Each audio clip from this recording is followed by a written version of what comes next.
Hello, hello. Welcome to Sub-Suburban Splendor. I'm Jason, working with National Exterminating, and today I've got kind of a luxury experience here. A crawl space I can just walk around in.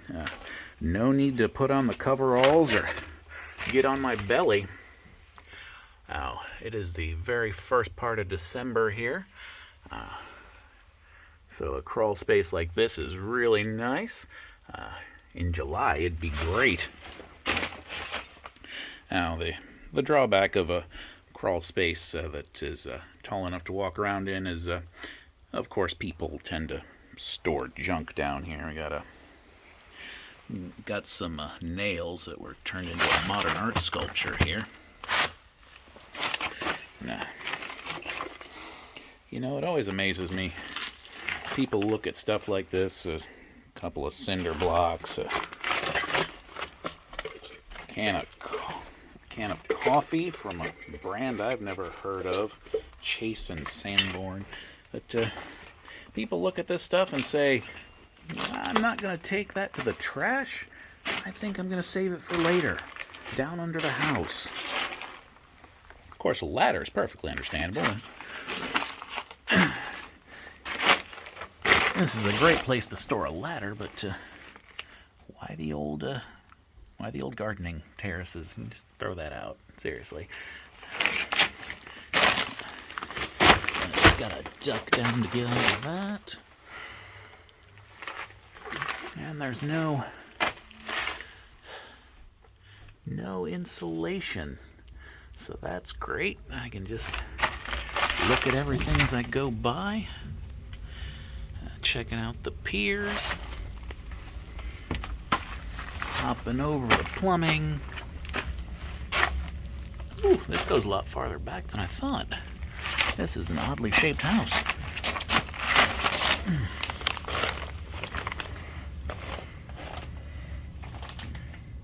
An umbrella stand, maybe? I don't know. An old TV antenna? That is some vintage technology there. I guess that's an old TV antenna. I'm not quite old enough to know that on sight.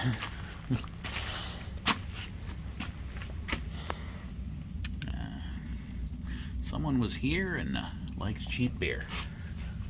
Nice.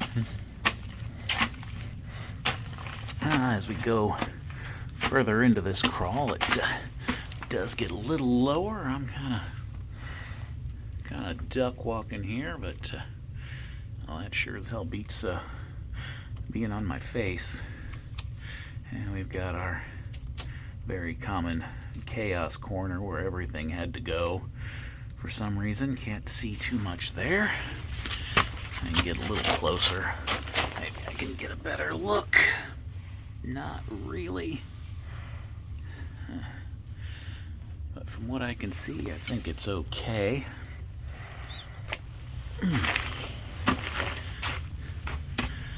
Well, the moisture barrier down here is a little out of sorts, but it's in decent shape. Let's see if I can just kind of pull this back up, cover it a little bit. I mean, this is an old installation. We don't do this anymore. Well, no one does this anymore. I can't actually testify that National put in this moisture barrier.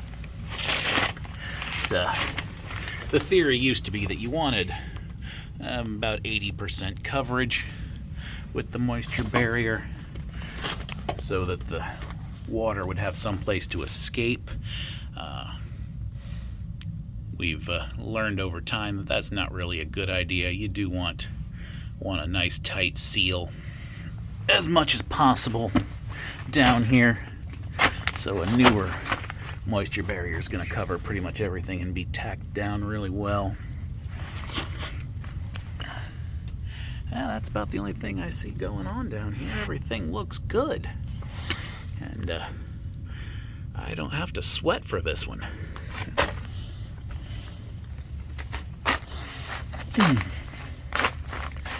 Oh, That's a nice, easy one for what's promising to be a hectic month for me. Go ahead and check around these pipes here.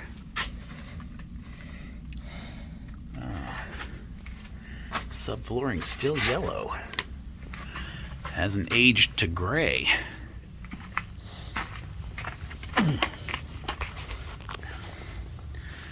Okay, so last thing I need to do is get my moisture meter out. Get a reading. 11%. Not bad.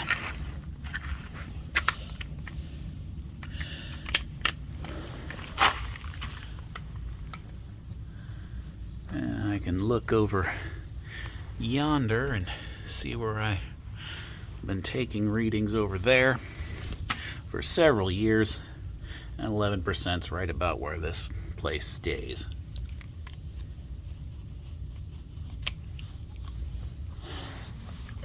So I just need to sign my work.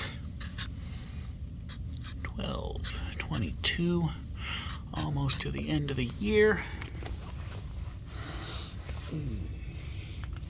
Alright, so that's about it for this one. I'm never going to complain when things are easy. And once again, if you like what you see, please consider hitting that subscribe button and that like button for me. Tell your friends. See if we can get some word of mouth to share what's going on. There is an ancient bottle of air freshener. But yeah, that's about it for this one. Thanks for watching, everybody. I will see you next time.